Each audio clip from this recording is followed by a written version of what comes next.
Passing दंडाविरोधात आज कोल्हापुरात रिक्षा बंद आंदोलन करण्यात आलेलं आहे। कोल्हापुरातील 16,000 रिक्षा आणि टॅक्सी चालक आज संपावर गेलेत। उद्या पहाटे 5 वाजेपर्यंत हा संप सुरू राहणार आहे। मात्र यामुळे कोल्हापूरकरांचे हाल होत आहेत। शहरातील रेल्वे स्थानक आणि बस स्टॉपवर आलेल्या प्रवाशांना सकाळी सकाळीच मोठ्या मनस्तापाला सामोरं जावं लागलंय। सरकार जोपर्यंत हा दंड रद्द करत नाही तोपर्यंत रिक्षा आणि टॅक्सी चालक अशाच प्रकारे आक्रमक आंदोलन करत राहणार असा इशारा रिक्षा टॅक्सी वाहनधारक समितीने दिला।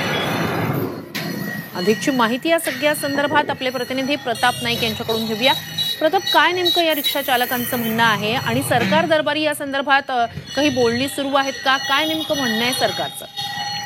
सरकारने अद्यापपर्यंत रिक्षा चालकांचं म्हणणं ऐकून घेतलेलं नाही। आपण पाहतो की दररोज पासिंगचा दंड जो आहे तो 50 रुपये लावण्यात आलेला आहे।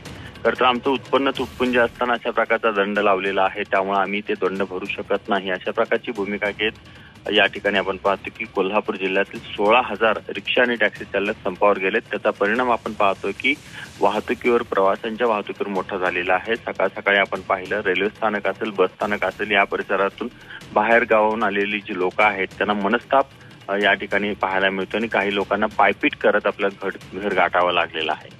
नक्कीच दिवसभरात काय घडते अपडेट्स तुमच्याकडून घेऊच। तुर्तास धन्यवाद तुम्ही दिलेल्या संपूर्ण माहितीसाठी।